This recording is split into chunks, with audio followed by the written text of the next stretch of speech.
I'm Al McFarlane. Welcome to The Conversation with Al McFarlane. I'm glad to be here and glad to have you along. Today is Monday, May 22nd, 2022. And as always, I promise today's program is going to be a robust conversation. So happy to have my friend and one of the great lights and leaders in our state and in the country, Minnesota Attorney General Keith Ellison. He'll be joining me in a minute to talk about several things, among them his new book. That's a huge thing, but also several important legal litigation settlement issues he's been involved in that really say a lot about him, his vision, his work, and our state and our state's commitment to the residents of our state.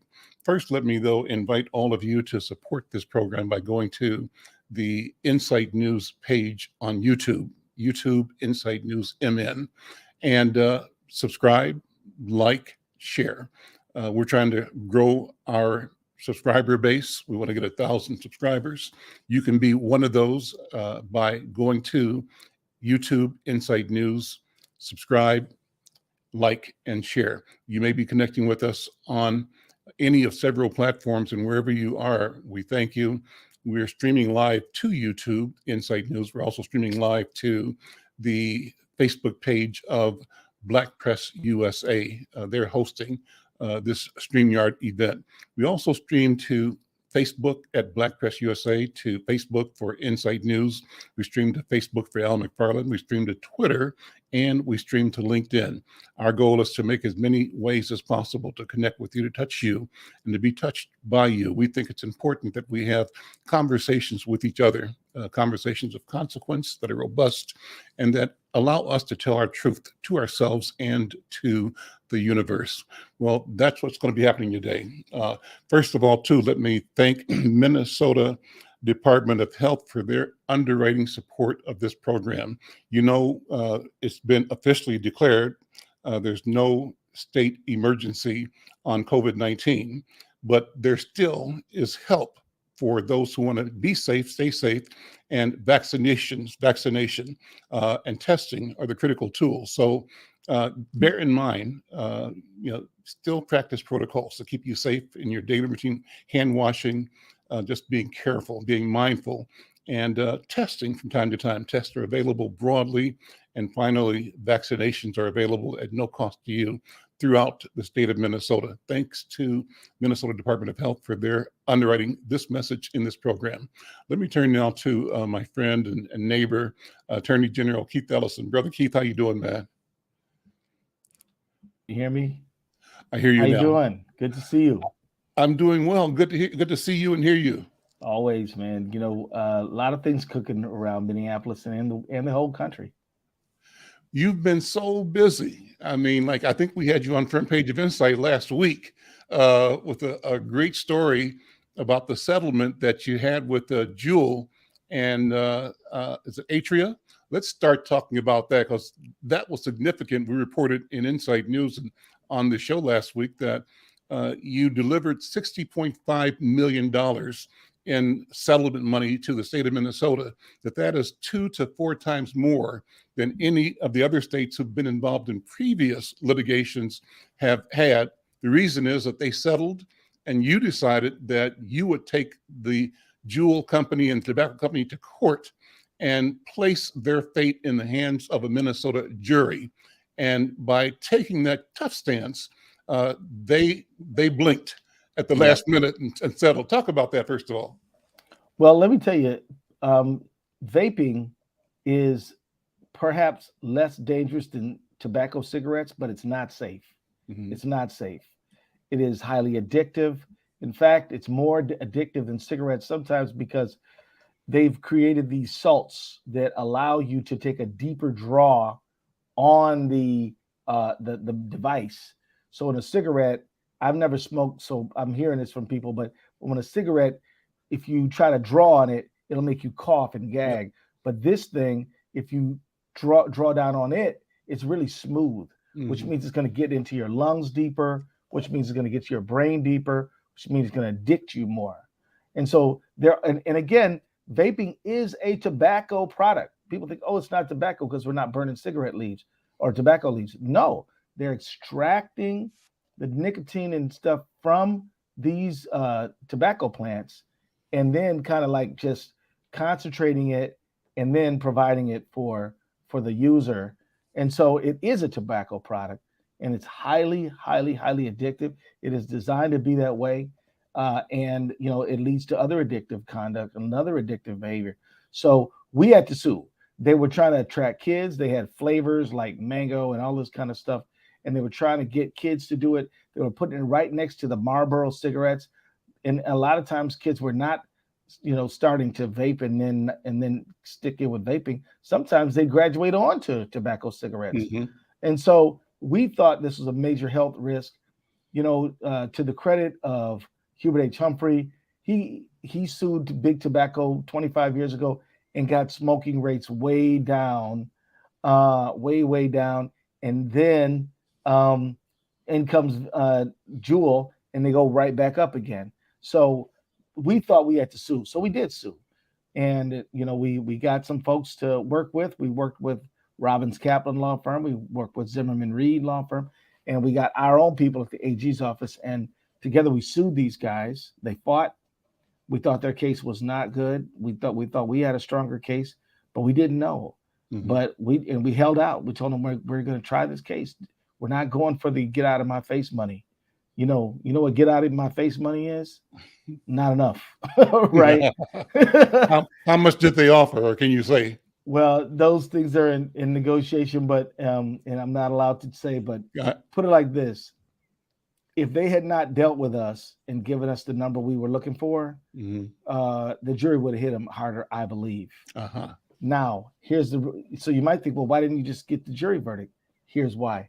Because if we get that big verdict, then we're going to have to fight them over it in bankruptcy, perhaps, or in appeal. Now they agreed to pay the money, pay it now. Now, here's another fun fact, Al, and you'll like this one. This $60.5 million accounts for all the money that they made in Minnesota. So we basically have made it. We've zeroed them out. Got our money back. We've got our money back. We have extracted all of the money that they took advantage of in Minnesota. So that's what happened, And let me take it another place, Keith. And you may have heard me say this from time to time. It's kind of an Al McFarlane-ism. Too often I complain that our people, meaning Black people, we get the misery, they get the money. What do you mean, Al McFarlane? And a lot of the solution work, there are solution makers, and the province of solution making is kind of held close to the chest by traditional power players. Right. And I'm speaking kindly here. Let me be plain. From my point of view, as a Black man and as a journalist and as an observer, a writer, the trail to me looks like, as often as not, big institutions, big organizations, governments appropriate, organize, and do the right thing in trying to solve some of the problems of society. But the people and institutions they use tend to be their own, tend to be exclusionary. Right. And exclude Black people. My point is, how do we ensure that of the $60 million, our people are involved in the solution side of that equation, at least commensurate with the impact, the damage, if we can determine how much damage we experienced as a community? What do you think? Let me just tell you, first of all. And I think we failed with the big tobacco settlement. I'll put that out there. No, I think you're right. I will tell you that that look, getting proper allocations is like the next part of the fight, right? But we're on the ground floor of it. President Bobby Champion led the bill in the state legislature to allocate a specific fund for the vaping money. So there was no fund for the tobacco money. The tobacco money went basically to the general fund. And this fund, then now there's a fund for the vape money. And, we've already been in conversation to make sure that this goes to ameliorate, fix smoking and vaping in the Black community, because, we do have institutions that help people stop smoking, and we sure got our fair share of people who smoking and vaping. And so, this is a critical issue. How do we do it?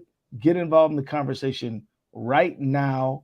I'd say contact my office department. I mean, at the Attorney General's office, but also the Department of Health. And then also when the settlement fund gets set up, there will be people who sit on that. Mm-hmm. And, we need to make sure that is an equitable composition and reflects, who the vapors have affected, which includes Black people. Well, so here's a good question from one of our viewers. David Youngblood is writing, asking Attorney General Ellison, can you correlate the ongoing fight in northern Minnesota regarding the iron ore mine with racial justice? That's a good question. That's different. What do you think? Thank you, David, for the question. Well, I like the way David is thinking, right? Because so often we would not correlate those things. Right. We wouldn't put those things together. But I mean, look, the state of Minnesota, to its credit, does respond when people around the state have problems. When farmers in southern Minnesota have drought, the state will respond. When farmers in southern Minnesota have too much flooding, or in western Minnesota have flooding, we'll respond. When the Iron Range is facing economic challenges, we'll respond. I mean, in just a few days, there's this big controversy as to whether or not which iron mining company will be allowed to exploit the mineral deposits in northern Minnesota, and that's what he's talking about. But then, but aren't we Minnesotans? Aren't African Americans Minnesotans? I mean, if other Minnesotans are having a recession, we're having a depression, or if they're having a depression, we're having a double depression. If they have a cold, we got the flu. Mm-hmm. So I mean, this is very true. But the only answer I can give to David is this: you just got to keep on fighting, man. You just got to keep on arguing. I mean, one thing that's right in front of all of us is we just passed a marijuana bill. Now, I'm just going to tell your viewers, Brother Keith, don't smoke marijuana. I'm not judging anybody who does. I'm just saying, I don't know anybody whose life's it's just not something I do. Okay, put it like that. But what about the dispensaries? Will they be in the hands of people who were the target of the investigations and the criminal prosecutions? Mm-hmm. I mean, look, there's a lot of folks like friends of ours who are very concerned that we're just going to go from big tobacco to big weed. Yeah. You know what I mean? Yeah. What's to stop another monopoly from just coming in the door? A big weed, big alcohol, big tobacco, big oil, and it all just rolls over the people who have never really been given a fair chance or been equitably included. So I think that this, David, if I were you, yes, ask these questions, but why don't you start figuring out what's going on with the marijuana dispensaries and who is going to profit from that market? Because Lord knows there will be one. Some people will make a lot of money off of it. Will the people who have borne the brunt of the war on drugs benefit? So is that possible? Let's sit in it for a second, Attorney General Ellison. Yeah. How do you see equity revealing itself? How do you see access and fairness and opportunity revealing themselves in a situation that's before us? It's not done already. Yeah. It's shaping as we speak. So ground floor, elevator, right about to happen. How do you see us making sure that we're part of the decision making and the beneficiary of the apparatus itself? Well, right here, right now, there should be African-American entrepreneurs and community in general just sitting down saying, what's in this bill? Mm-hmm. And I have not conferred with my dear friend, Bobby Champion, but I bet you he'd be more than happy to accept an invitation to sit down and lay out what's in there. Then the next question will be, well, how can we somehow be a part of this for those who want to be? Mm-hmm. And then that's a fair question. And then another question does involve me directly, because part of the bill is allocated to expunging records of people who have convictions that are marijuana related. And my office will be doing that. I have to hire lawyers who will do it. You know, any lawyers who want to do expungements, call me. Okay. We'll be hiring people to do this. And this is to try to polish up people's records who have been tarnished because what was the crime, a few months ago is not one now, or won't be after the date of enactment. So this is the way that we get in on the ground floor, and it is important, I think. And I want to say commend David for raising this question, but at some point we've got to say, okay, we've raised the question around equity. How are we going to get some equity? And that means organization, sitting down. It means business plans. It means finding investors, and it means raising issues with public servants to make sure that they write laws that are equitable and fair. And that is what must be done, not last week, but right now when it comes to the marijuana legalization. I'm Al McFarlane. You're listening to The Conversation with Al McFarlane. My guest today is Minnesota Attorney General Keith Ellison. Among other things, he's got a new book called Break the Wheel of Violence, I think it is, right? No, it's called Break the Wheel, Ending the Cycle of Police Violence. I'm looking at it now. Break the Wheel, Ending the Cycle of Police Violence. We'll talk about that in a second. Before I ask you to respond, let me look at what I had listed as a hot topic today, and that is the fact that the District of Minnesota of the U.S. Attorney's Office recently, I think early May, arrested 45 Minneapolis gang members and associates and indicted them with federal charges. And this is a release that came from the U.S. Attorney's District of Minnesota office. It said the newly unsealed indictments include RICO, conspiracy, murder, and drug trafficking offenses. On that day, 2 indictments were unsealed in district court, charging 30 members and associates of 2 Minneapolis-based street gangs, the Highs and the Bloods, with racketeering, conspiracy involving alleged murder, attempted murder, robbery, obstruction of justice, and drug trafficking. You can go to our website or just call the article up.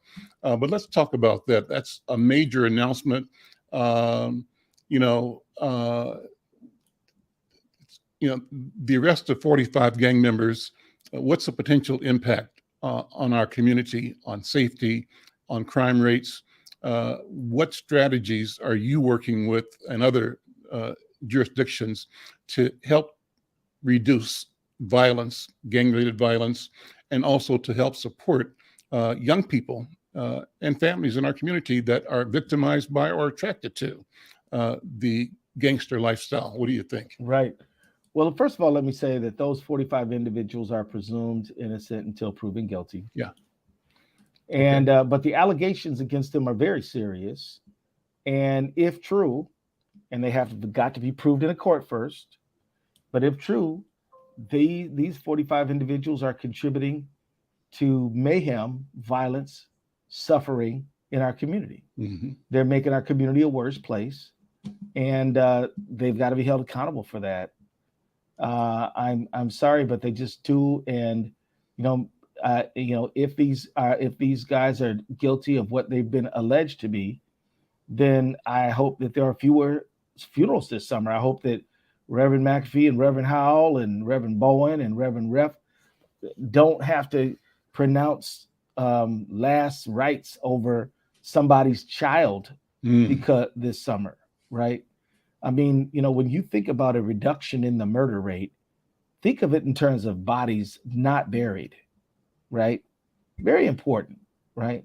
Now, at the same time, we don't want to abandon our commitment to, the rights of the defendant, equal justice under the law. We're not trying to railroad anybody, but these guys were lawfully indicted. They will have a trial, or they'll be given an opportunity to plead guilty if they are guilty. And so I think that I look at this as a situation where we can have a shot at a safer community this summer. Let me also say this, I do think the U.S. Attorney has done a good job. Want to commend Andy Lugar for the work he's done. But I'll say that there's a lot going on. Just last week, we actually we convened a meeting at Sanctuary Church. Hats off to Reverend Edris Williams, who hosted us. Excellent representative of the Black clergy, and he's at Sanctuary. And so last September, there were 3 shootings in the parking lot of Winners gas station and Merwin's Liquor. Mm-hmm. And so what we did is filed a nuisance action.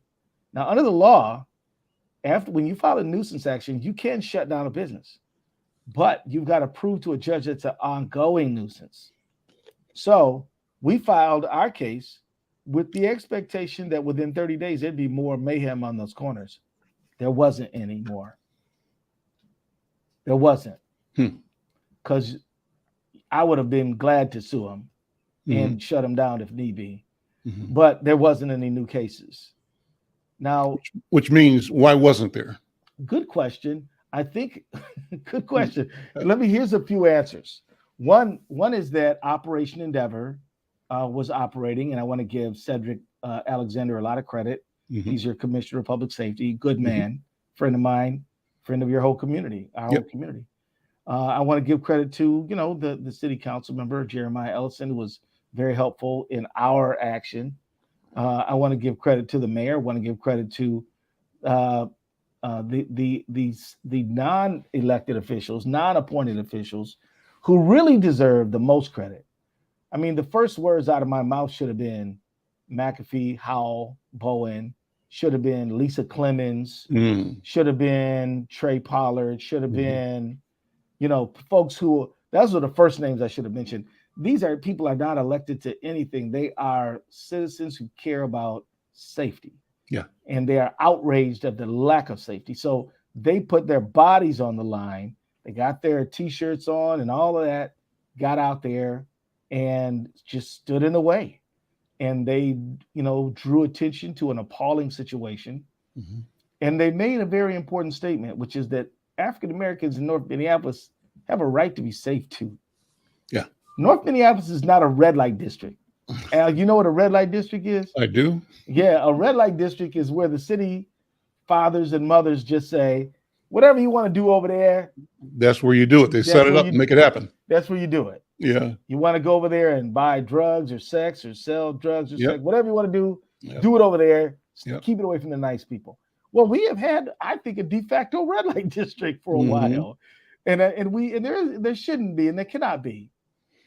People deserve to be safe. So starting with the on-the-ground activists, the members of New Salem Baptist Church, Shiloh Church, all the other congregations, Reverend Bowen, if I'm leaving somebody out, please don't be mad at me.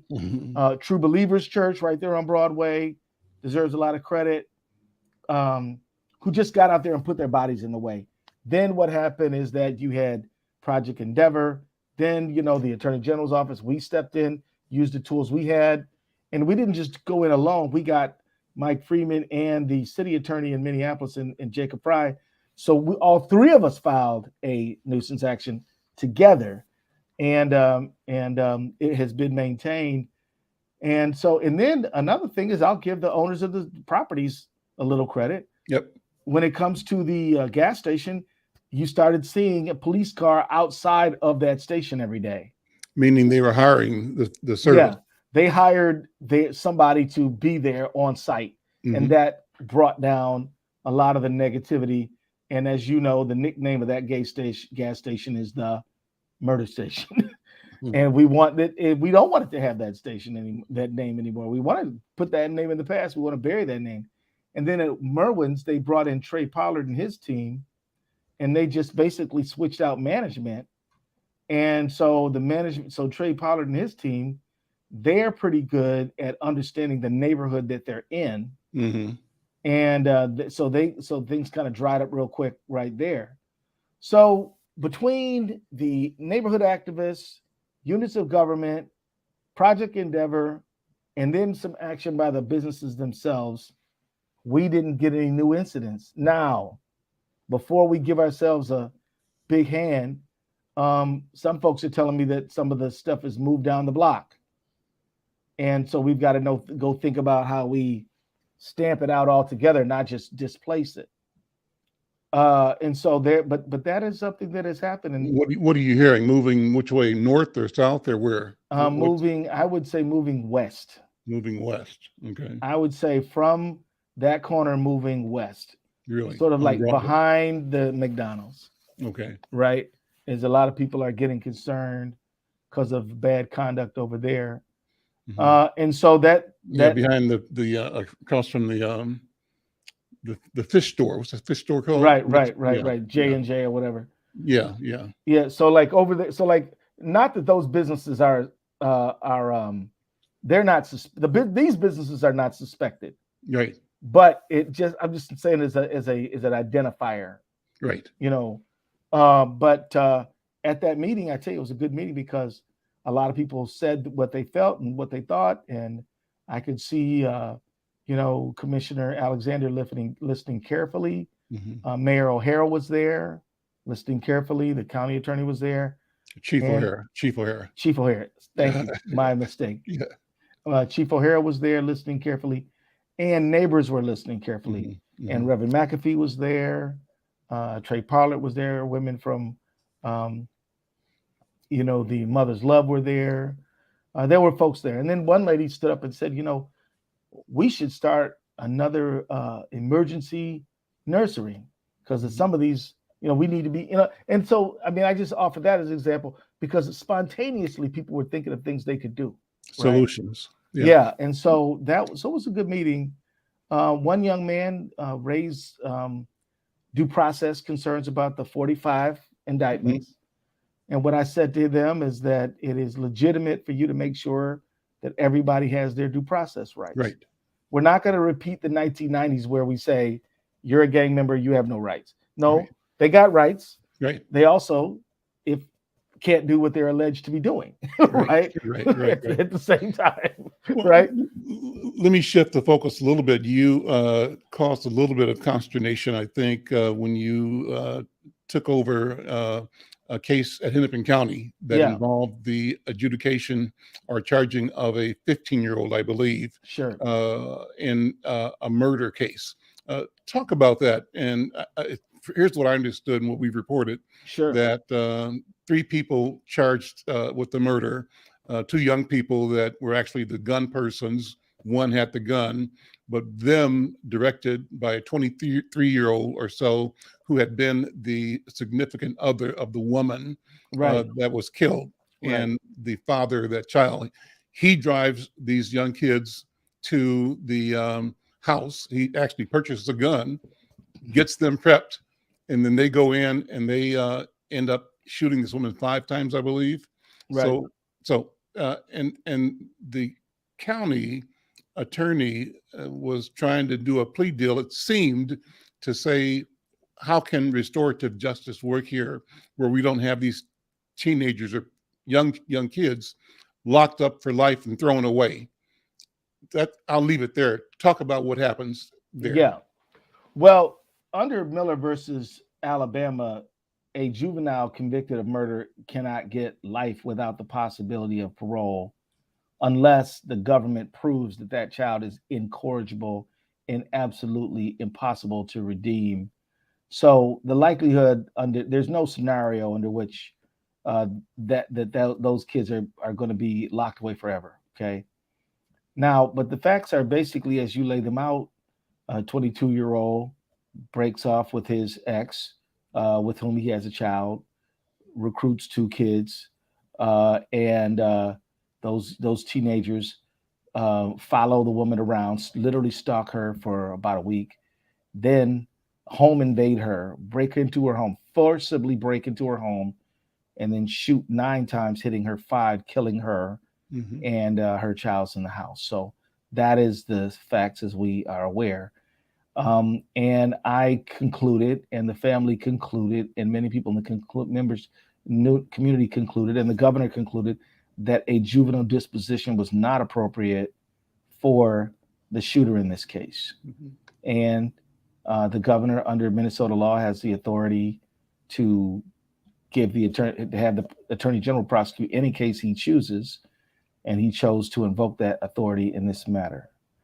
I make no critiques of the county attorney. I'm not here to put her down or anything. I'll just say we had a very different idea about how to move forward. And my idea was that that particular matter was too heinous to simply receive a juvenile disposition, which would have been somewhere, as high as 24 months, but often less than that. And so that is kind of how it came down. I share the belief that our system that sanctions Black kids, boys in particular, harder than it does others, and that's not fair. I do believe in restorative justice. I believe in redemption, but I think that what the real problem in our juvenile justice system is the average Black kid is not getting a break. I mean, the Black community, as I understand us, and in all communities, is they're not saying, oh, let the first degree murderer, stalker, home invader out. I think we're comfortable saying that person might need to be away from the rest of us long enough so that we can be safe again. We need to be safe. Right, yeah, right. Period. But I also think that when African Americans are talking about, racism in the criminal justice system, what outrages me and many people I know is like, well, wait a minute. How are you going to let this car thief, he's getting all this time, he's not getting any services, he's not getting anything, and the white kid's just walking away? So this is the real problem. It's not the outlier. This case involves an extraordinarily heinous conduct. That's not. We're not upset that person is getting sanctioned by the law. We are upset when, our ordinary normal kids doing stupid kid stuff are now being treated like with the harshest of penalties. They don't get drug treatment. They don't get services. They just get thrown away. And so that is the crux of the discussion. To say that if somebody commits a home invasion, first degree premeditated murder, if you just put that person right back into the community, then you're re-traumatizing the community and the family. Yeah.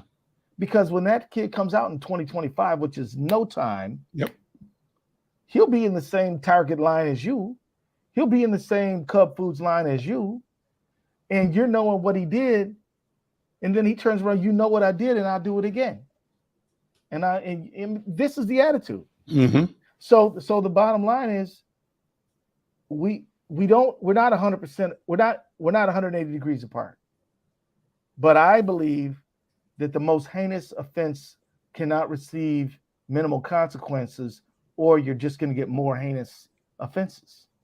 Is anybody misreading the will of the Black community? I think that what you are saying reflects accurately common sense sentiment among men and women, because you started off talking about the need for an individual, a family, a community to be safe, number one, and to be not in a state of ongoing trauma at the threat of being killed or being home invaded or any other number of things that too often are associated with our community. Sure.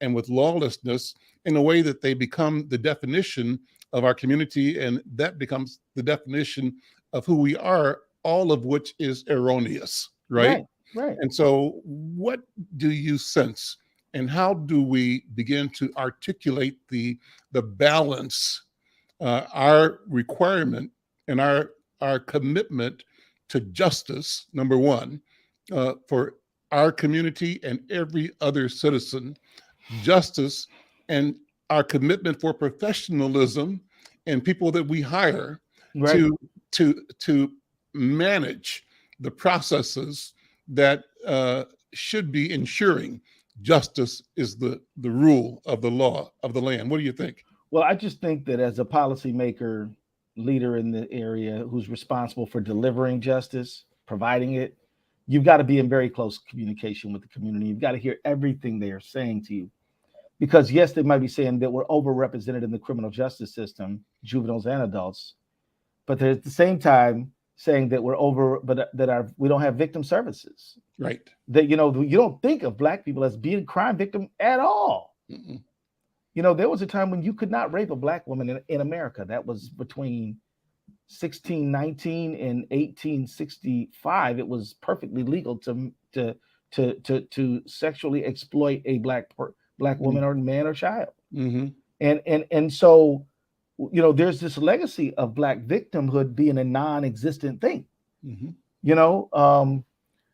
I'm just trying to help people get some understanding that while we don't want to be overrepresented in the criminal justice system, we also, as a defendant, we also don't want to be neglected as a victim.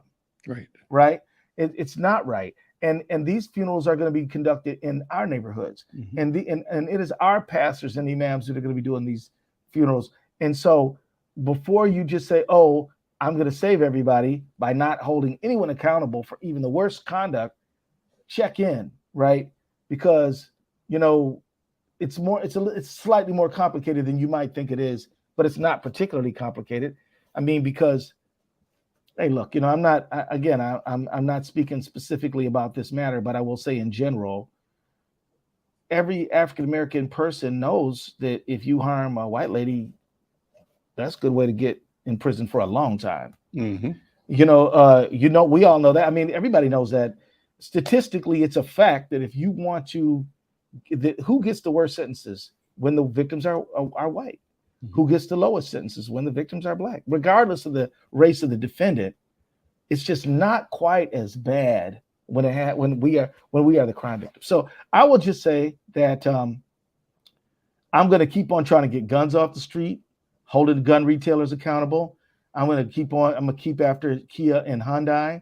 If you run a business and you're allowing drug dealing and bad conduct to go on, you're going to hear from me, and we're going to prosecute where we're asked to. And the law is equal. So if you are an individual private citizen committing crimes, and I'm asked to hold you accountable, I will. And if you're an individual, and if you're an official, a police officer committing crimes, we're going to hold you accountable there too. So equal justice under the law. And you know what? And if we do this long enough and we get credible, mm-hmm. How do you get credible? Well, you do the right thing for a long time. Then you get credible. Keep doing it. Right. Yeah. Well, if we do that, businesses will locate on Broadway. Mm-hmm. Restaurants will have outdoor seating on Broadway. Mm-hmm. People won't be afraid to do it. We'll have people, the fact is, the fear of violence and crime chases away economic opportunity. Yeah. And so we've got to create an environment where the community is viewed to be safe. And I'm committed to it. Let's talk about your book, Keith Ellison. The book Break the Wheel, Ending the Cycle of Police Violence. Talk about that. What's the genesis of the idea? What are the principles you're sharing? And what are the takeaways you want your readers in our community to gain from Break the Wheel, Ending the Cycle of Police Violence? Well, Al, as you know, we've been working on trying to build. This is your second book or third book? Second book, okay. Second, but I got another one I'm working on, but this is the second one. But as you know, I've been working on police community relations for a long time. Mm-hmm. Like not new. I remember I went to you when I was working on the Tysell Nelson case in the early 90s. And you know all about that. I'm sure you've got many articles on all of this stuff. Mm-hmm. But I decided to write a book because as I started trying to lead the prosecution involving the people who killed George Floyd, I needed to figure out what, based on my own experience, what to do and what not to do.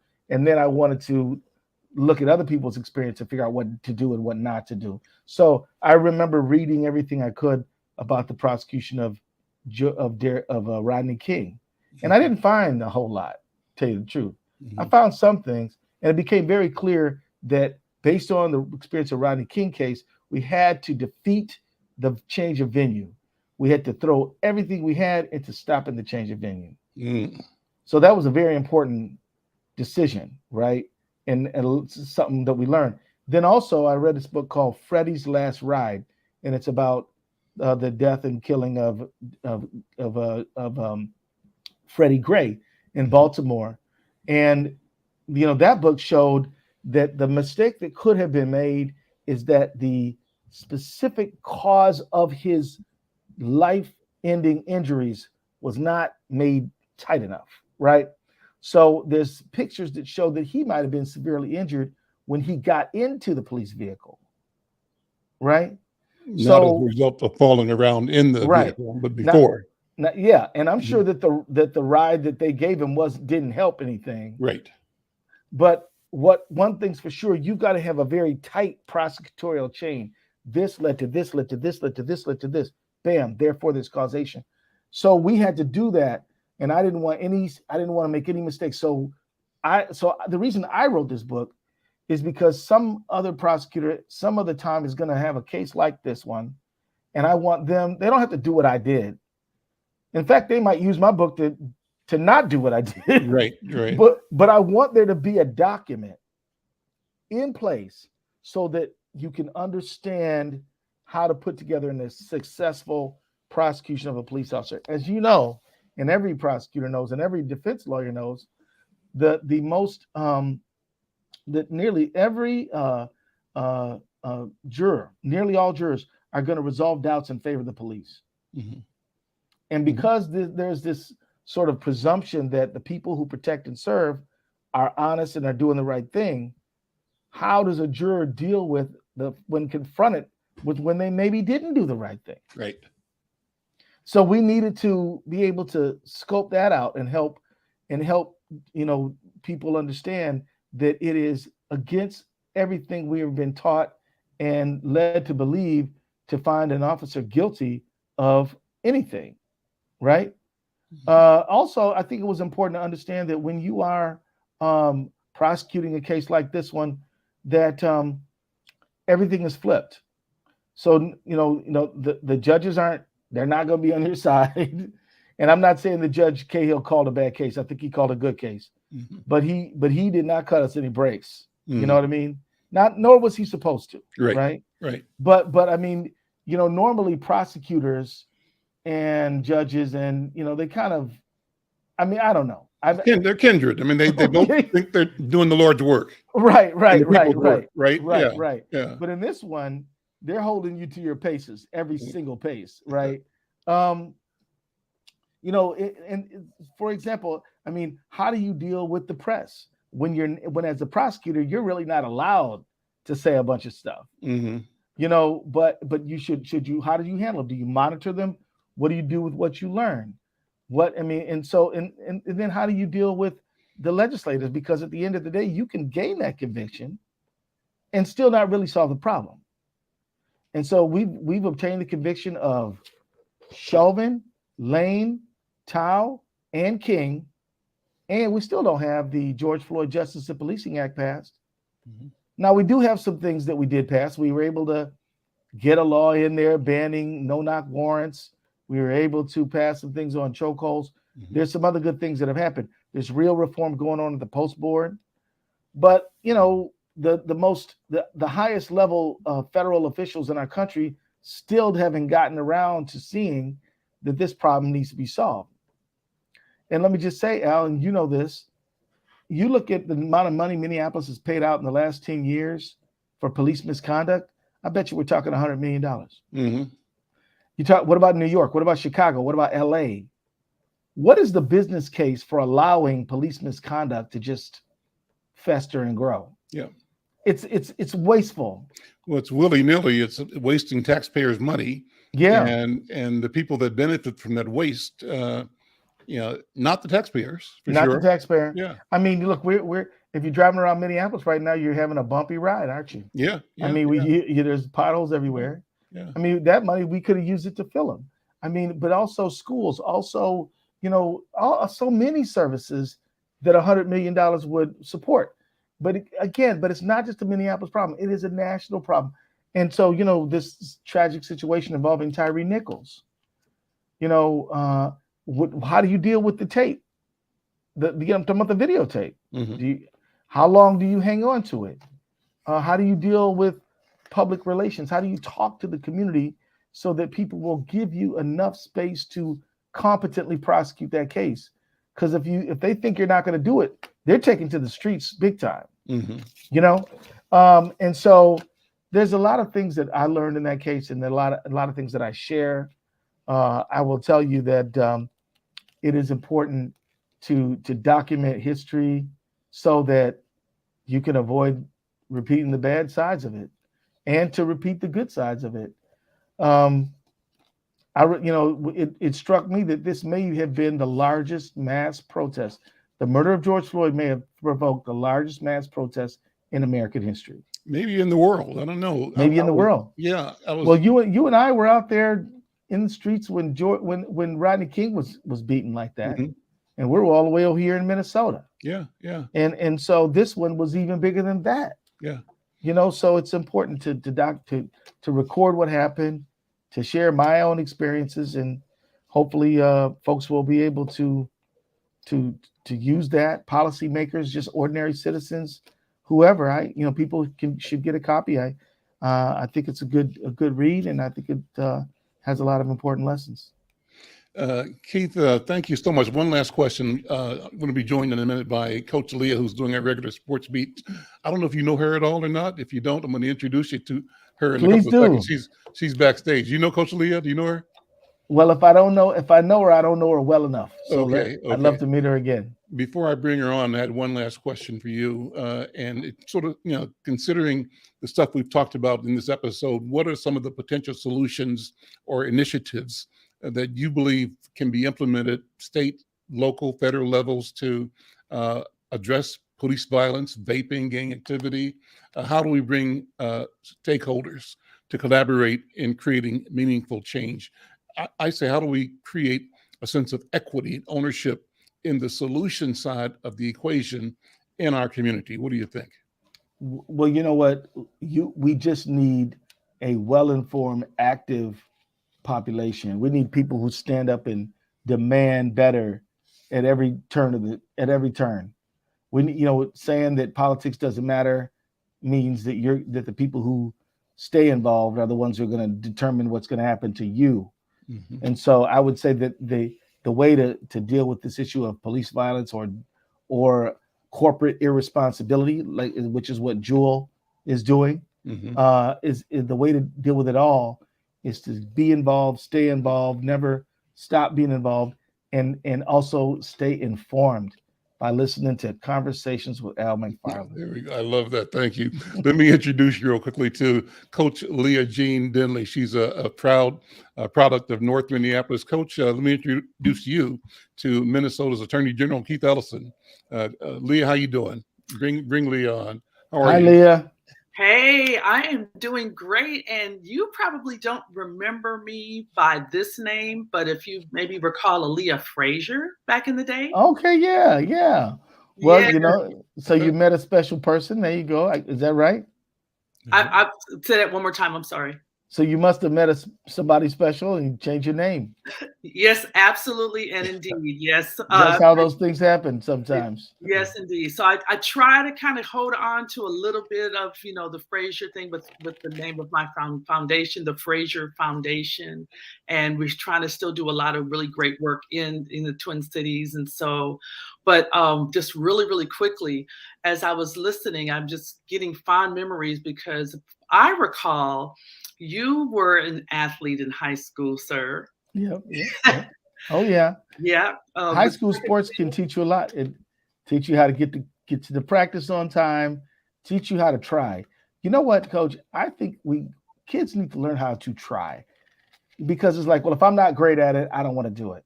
No, wait a minute. What about working at it? What about really putting your energy into it? You might have some things, some talents you don't even know you have, right? And then, like, look, most people are not going to be professional athletes, nor should they, but youth sports will teach you how to be a good teammate, teach you how to win with dignity, lose with dignity. You don't win every game. What are you going to do? Throw stuff and be mad and cuss everyone out? No, you're going to shake hands, get on the bus, and figure out how do you win the next game. So hats off to our coaches, and bless you. And thank you, Coach Leah. Absolutely. Keith, thank you so much. And we'll talk to you later on. Okay. Appreciate you. All right now. See y'all later. All right. Bye-bye. Coach Leah, how you doing, my friend? Really well, really well. Happy Monday, everybody. You know, I'm always so excited to join you on our Monday chats, Al. So thank you so much for having me always. Absolutely. Well, take it away. What's on your mind? So I want to start with a trending topic, and BG is back. This is her little moniker here, BG, Brittany Griner. And the WNBA had an amazing love fest this past weekend, welcoming Brittany back after a 585-day absence from the WNBA court, believe it or not. And of course, the unlawful detainment of her in Russia. And so, again, this past weekend, they first visited for their first regular season game, the Los Angeles Sparks. They were in Los Angeles and played against the Sparks. And Vice President Kamala Harris was actually there and addressed both teams. It's really an interesting sight to see. Kamala was thanked by the head of the WNBA Players Association, Agumake, who plays for the Sparks. And so she was thanking the Biden administration so much for bringing their girl, Brittany, back. And so that was really, really nice to see that. And then, of course, Kamala also visited the Phoenix's locker room as well prior to tip off. And so it was just so much going on. And so the commentators were constantly asking everyone or telling the viewers, it's going to be amazing to see how Brittany is able to focus on just playing, or any of the players for that matter, because of all the pomp and circumstance that was surrounding the game. So, but it was really, really good to see. And then their first home game. Oh, I'm sorry. Did you have a question? How did the game come out?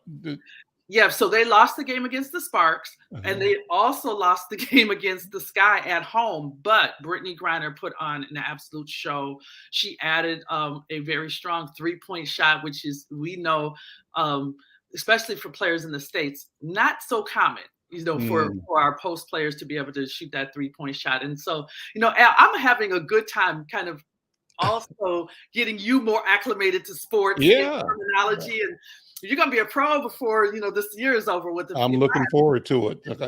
I confess that I've never been. Let me tell you my sports story. When I was a reporter at the Pioneer Press, I think I started there in it might have been 69 or 68. I can't remember. It was a long time ago. And I had a second job working for the Human Rights Department over in downtown St. Paul. It was a daytime job, nighttime at the Pioneer Press. And I was on the sports desk. My daytime job had me take a picture on public accommodations. I went down to the towers across from the post office in downtown Minneapolis, and I saw a brother walking across the pool. And the picture was, take a picture of somebody Black in a lush environment downtown showing equal accommodations, right? So, hey, bruh, would you come sit in this picture? He said, sure. He sat down, took the picture. Thank you. What's your name? My name is Rod Carew. Rod, thanks, man. What do you do for a living? Is what I asked him, right? He said, I play baseball. I said, baseball? Who do you play for? Now, the problem, Leah, Coach Leah, is that in my own narrow growing up world in Kansas City, I would never, ever imagine coming in contact with a superstar, a megastar like Rod Carew. So in my ignorance, I was just being me saying, hey, brother, who you play for? You know, he was a Triple Crown winner that year. So, but he was gracious. He was gracious. So that's so you're being here with me is going to elevate my consciousness about sports. And I'm grateful to you. Oh, well, thank you for that. And I will tell you, that's typically the reason why After the Whistle as a curated product exists, because you'll find many more stories like that than you would really, than you would think. So, but so that was really cool about that. But I'm going to pivot really, really quick, make a quick pivot to the NBA. Yep. So I'd like to ask you, did you know that the Miami Heat and the Denver Nuggets are each one win away from the NBA Finals, so competing against each other in the finals? Now, why is that? because the Boston Celtics and the Los Angeles Lakers are now 0-3 in the playoffs. Now, why is that a big deal? Because in the playoffs, there is a 0-149 record all time for teams that have trailed 0-3 to win the playoffs. So, you know, I want to say, we don't want to say that nothing is impossible, but it's probably very improbable that either one of those teams will make it to the final at this point. So got a fun story, just real quick fun story about both the Celtics and the Lakers. So point of personal privilege, I am a huge Kevin Garnett fan. Kevin Garnett was a very big supporter of our Diamond program from the very beginning. And I got to know him and his family when he was just getting out of high school and joining the Timberwolves, right? So when he went to go play for Boston, that was the only time that I was a Boston Celtics fan, and was really, really happy to see that they won, that Kevin Garnett was able to get a championship, even though it wasn't with our Minnesota Timberwolves. So that's my funny Boston story. My really fun Laker story is this. So many people know that, well, I don't know. Did you know that Minneapolis Lakers, the Lakers were from Minneapolis, and then now that franchise went to Los Angeles. And so then the question is, well, there are no lakes in LA, right? Well, there are. I found out there's a little bit of investigative digging. So you got to go 30 miles outside of Hollywood to get to a lake. So that's okay. But we don't have a long time to get into a lot of history. But what I would love to do is talk about some history behind that. And we want to definitely bring Mahmoud El-Kati, our resident sage, into that conversation, because he is so knowledgeable when it comes to athletics, believe it or not, as well as African Americans in athletics. See, I didn't know that. I talk to Mahmoud all the time. We never, ever have talked sports, and you tell me a whole new thing. Listen, we're out of time today. This has been wonderful. Let's plan to keep this conversation going. Thank you so much, Coach Leah. Absolutely. Just real quick. Go ahead. Subscribe to our YouTube channel. You've got to go to it. We'll have a QR code available coming up here in the near future. We're 650 away from our 1,000-person goal. So please subscribe to our YouTube channel. Thank you, Coach Leah. I'm Al McFarlane. This is Coach Leah Jean Denley. We're both here with you and glad to be with you. Join us again next time. Take care.